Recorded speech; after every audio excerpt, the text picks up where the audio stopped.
దేవుణ్ణి అనుసరించాడు. ఆ ఇద్దరు వ్యక్తులలో ఏమండి లోటు అనేది ఎక్కడ బైబిల్లో కనబడట్లేదు, కనిపించలేదు.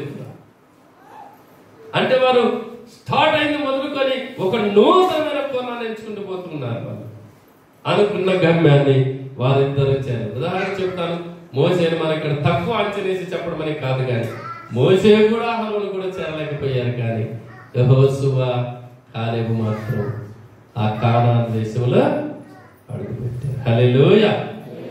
ఒక నూతనమైన కోణాన్ని, ఒక నూతనమైన వ్యక్తిగా, నూతనమైన మార్గంలో నువ్వు నడగలిగితే, ఏమంటే మోసే అంటే సామాన్యమైన వ్యక్తి అండి, దేవునితో ముఖాముఖిగా మాట్లాడిన వ్యక్తి. అతని ద్వారా ప్రియులారా అద్భుతమైన కార్యాలు. కానీ మోసే కూడా చేరలేకపోయినాడు కానాను దేశం. అహరోను కూడా యాజకుడిగా ఉండి అహరోను కూడా చేరలేకపోయాడు. కానీ పరిచర్య చేసిన ఇద్దరు వ్యక్తులు మాత్రం,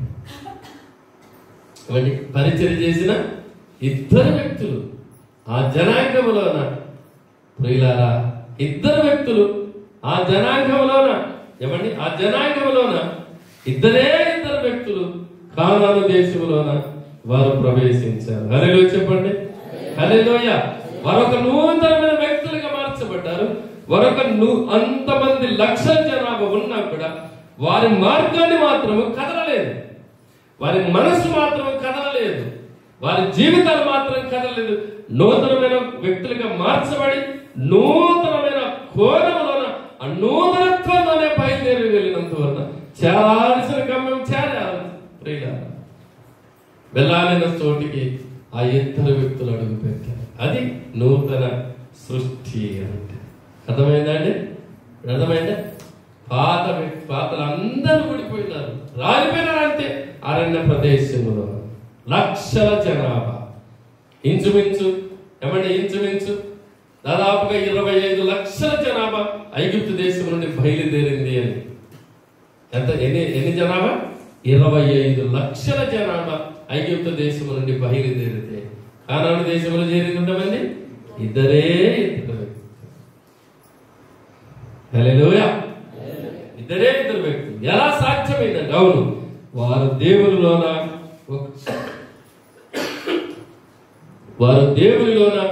ఒక నూతనమైన వ్యక్తులుగా మార్చబడ్డారు. వారు దేవునిలోన ఒక నూతనమైన కోణాన్ని, క్రీస్తులో ఉన్నవాడు నూతన సృష్టి అన్నట్టుగా ఆ క్రీస్తులో వారు ఉన్నందువలన, ఆ క్రీస్తు మార్గంలో నడిచినందువలన, క్రీస్తు వైపే చూస్తూ నడిచినందువలన ప్రియులారా కానాను దేశానికి వారు చేరారు. పాతవి గతించను. పాతది అంతా ఐగుప్తు దేశానికి వదిలిపెట్టారు వాళ్ళు. హల్లెలూయా. పాతదంతా ఎక్కడ వదిలిపెట్టినారు? ఎక్కడ వదిలిపెట్టినారు? ఐగుప్తు దేశానికి. హల్లెలూయా. హల్లెలూయా. ఏం నిద్ర వస్తుందిగా? ఏమంత సపోజ్ చెప్తున్నారు? దేవునికి స్తోత్రం. సభలు కదండి.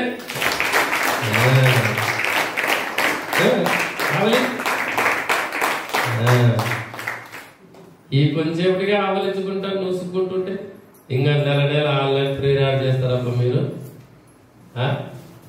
ఇప్పటి నుంచి నెల ఆన్లైన్ ప్రేయర్ పెడదాం అనుకుంటున్నాం. ఏడ చేస్తామన్నా ఏదో జనరల్ ఫస్ట్ కాబట్టి వచ్చినాం మేము. లేకుంటే దీనికి కూడా వస్తుంది మేము 24 నైటే రాలేము. ఇంకా దీనికి ఆడదు. Happy new year, happy new year, happy new year. ఏమండి యాదో 31st నైట్ కాబట్టి కొత్త సంవత్సరం అమలు పెడుతున్నాం కాబట్టి వచ్చినాం. లేకుంటే నీకు కనబడుతుంది అనుకుంటే మేము అడ్రస్ ఉన్నాము. జనవరి 1st రోజు 11కో 12కో 1 గంటకో కనబడుతుంది అన్నట్టుగా. ఎంతసేపు చెప్పిన వాక్యాన్ని ఎంతసేపు కట్టండి, నువ్వు సులుతున్నా కట్టండి అట్ట కూర్చొని ఆయన ఆవలించుకుంటా. మీకు చెవులో దూరుతుందో లేదో నేను చెప్పేది. నాకేం దగ్గులేసి దగ్గుకుంటా అంటే నేను మొత్తుకుంటుంటే మీరు ఆవలింపులు వస్తున్నాయి. అట్టే కొంతమంది అంటే కథ మూసి తెరుస్తున్నారు, మూసి అట్టే బలందరూ తెరుస్తున్నారు. ముయ్యడమేమో టగానే మూసుకుంటాడు, బలందరం తెలుస్తున్నారు. బలందరం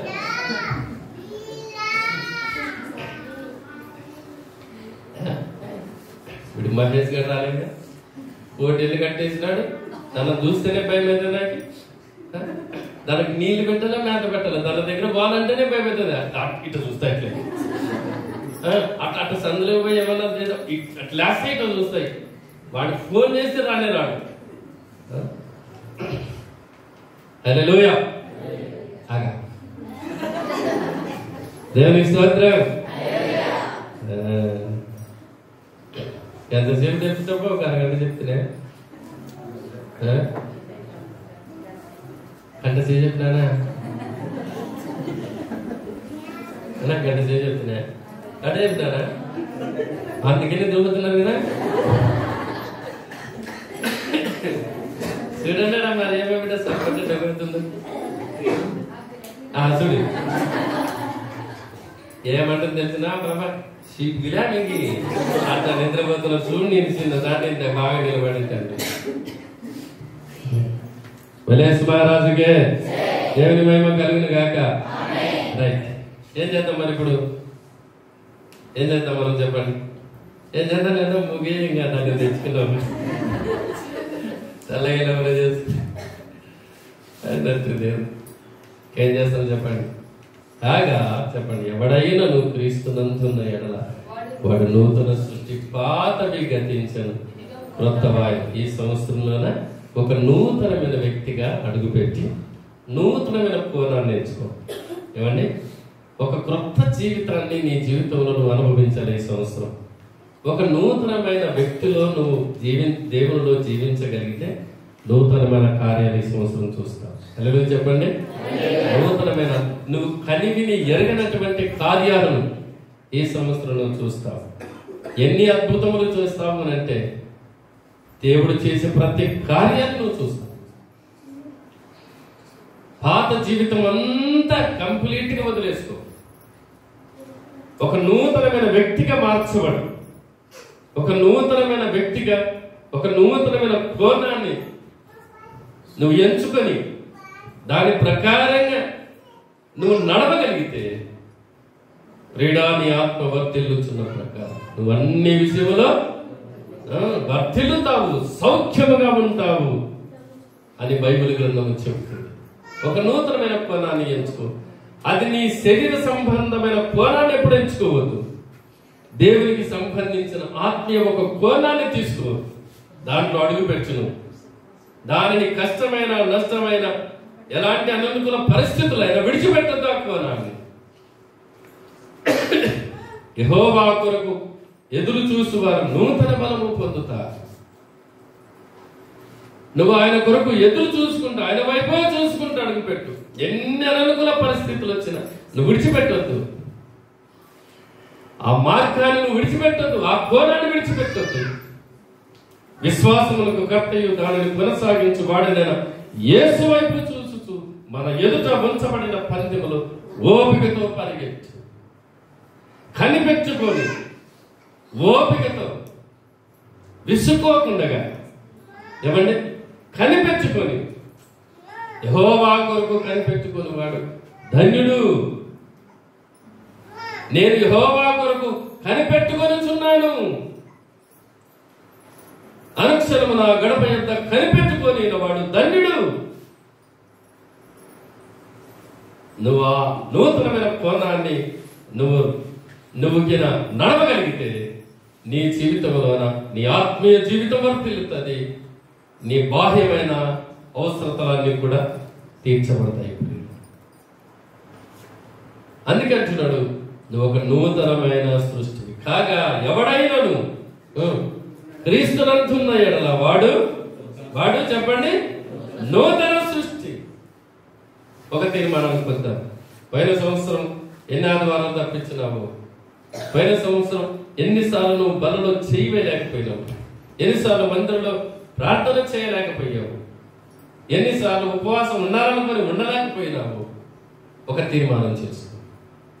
ప్రభు సన్నిధిలో ఈ సంవత్సరమైన పట్టుదలతో దేవుని దగ్గర ఒక నిబంధన చేసుకొని, దేవా నాకు ఈ నూతనమైన కోణం కావాలి, నువ్వే సహాయం చేయి అని నువ్వు ప్రభువుని అడగలిగితే తప్పకుండా దేవుడు నీకు సహాయం చేస్తాడు. నూతనమైన కార్యం, ఆయన కార్యం చేయగా రిప్పగలిగిన వాడేవాడు. నూతనమైన కోణాన్ని దేవుడు మనకిస్తాడు. నూతనమైన దారులు మనం నడుస్తాం. నూతనమైన కార్యాలు మనం చూస్తాం. ఎప్పుడు చెప్పండి? క్రీస్తులో ఉన్నప్పుడు. కాగా ఇప్పుడు చెప్పండి, కాగా ఎవడైనాడు క్రీస్తునందున్న వాడు నూతన సృష్టి, పాతవి గతించను, ఇదిగో క్రొత్తవాయను. ఈ సంవత్సరం ఒక క్రొత్త జీవితాన్ని ప్రారంభించు నీ జీవితంలో. ఏమండి? నీ మాటల్లో కానీ, నీ నడకలో కానీ, నీ ప్రవర్తనలో కానీ, నీ కుటుంబంలో అన్నిట్లోన ఒక క్రొత్త జీవితాన్ని నువ్వు ప్రారంభించగలిగితే, ఏమండి, ఒకవేళ భార్య భర్తలు ఈ సంవత్సరం కొట్లాడుకుని ఉంటే భార్యకి చెప్పు, 19వ సంవత్సరంలోన నిన్నేమన్నా నేను గాయపరిచితే నన్ను క్షమించని అడుగు నీ భార్య. ఏం కాదులేదు. భార్య కూడా భర్తనేమైనా దుఃఖ పెట్టింటే, ఎప్పుడైనా నీకు సేవ చేయలేకపోయింటే నన్ను క్షమించు, ఎప్పటి నుంచి నీకు బాగా పరిచయం చేస్తాను అని భర్తలు చెప్పుకోడు కదా. పిల్లలు కూడా ఎవరైనా తల్లిదండ్రులకు ఆయాసకరంగా బతికింటే, డాడీ మమ్మీ ఈ సంవత్సరంలో మేము మిమ్మల్ని ఇబ్బంది పెట్టాము, మమ్మల్ని క్షమించు అడగండి. పిల్లలు ఎప్పుడైనా మనము గాయపరిచింటే వాళ్ళ మనసులను, ఇప్పుడు మేము అలా చేయలేమా, మంచిగా ఉంటాం అని సమాధానపడి కుటుంబ సమేతంగా ఒక నూతనమైన కోణంలోనికి రా. నువ్వు నూతన సృష్టిగా దేవుడు మారుస్తాడు. నేను నూతనమైన వ్యక్తులుగా నిన్ను మారుస్తాడు ఆయన. ప్రియులారా, మోషేను దేవుని చేతులు పెట్టారంటే వాళ్ళు దేవుడు ఎత్తాడంటే, హన్నమ్మ సమూయేలును దేవుని చేతులు పెట్టింది, మందిరంలో పెట్టింది. ఎత్తాడంటే ఎత్తాడా లేదా? ఏమండి? జకరియా, ఎలిసబెతులు, యోహాను దేవుని చేతులు పెట్టారు. ఎత్తాడు దేవుడు అంతే. అవును, మన కుటుంబాలు దేవుని చేతులు పెట్టాలి. ఆయన పాద సన్నిధిలో పెడతాం. అప్పుడు దేవుడు ఆయన ఎత్తుకుంటాడు. ఏమండి? ఆయన నేర్పిస్తాడు. యెహోవా నా కాపరి, నాకు లేమి కరగదు. నీకు ఆయన కాపరిగా ఉండి, నీకు ఆయన దేవుడిగా ఉంటాడు, నీకు ఆయన నడిపించే నాయకుడిగా ఉంటాడు, నీ కుటుంబానికి దేవుడిగా ఉంటాడు ఆయన. అందుకే దావీదు అంటాడు, ఇంత గొప్ప ఆశీర్వాదం ఉన్నా కూడా, దేవా నువ్వు నా కుటుంబం అంతా నీ సన్నిధికి తెస్తున్నాను, నువ్వు ఆశీర్వదిస్తే సారనైనా నిత్యం ఆశీర్వదించబడుతుంది నా కుటుంబం అని ప్రార్థన చేస్తాడు. దాన్ని నువ్వు ఒక్కసారిగా నా కుటుంబాన్ని నువ్వు బ్లెస్ చేస్తే అది ఎన్నటెన్నటికి ఆశీర్వాదించనే పడుతుంది అని దావీదు ప్రార్థన. కుటుంబాన్ని అంతా తెస్తాడు దేవుడే. దేవా ఒక్కసారి నా కుటుంబాన్ని బ్లెస్ చేయి, నువ్వు ఈయన ఆశీర్వదిస్తే చాలు, ఒక్కసారి ఆశీర్వదిస్తే చాలు, ఆశీర్వాదం ఎక్కడ పోతున్నా అది ఎన్నటెన్నటికి ఆశీర్వాదకరంగానే ఉంటుంది అని.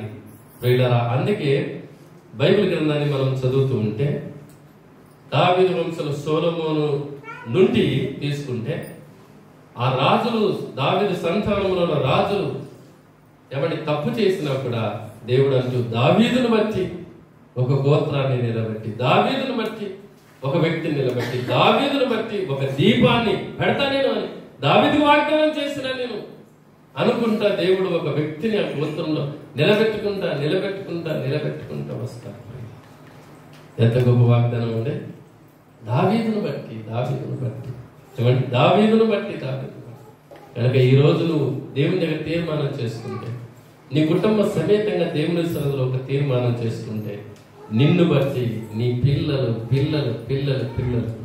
ఆ ఆశీర్వాదం, ఆ దీవెన అలాగనే ఆయన బ్లెస్సింగ్ అలాగనే ఉంటారు. ఈరోజు ఒక కుటుంబ సమేతంగా తీర్మానం చేసుకుంటావా? ఒక నూతనమైన వ్యక్తిగా మార్చబడి ఒక నూతనమైన కోణాన్ని ఎంచుకుంటావా?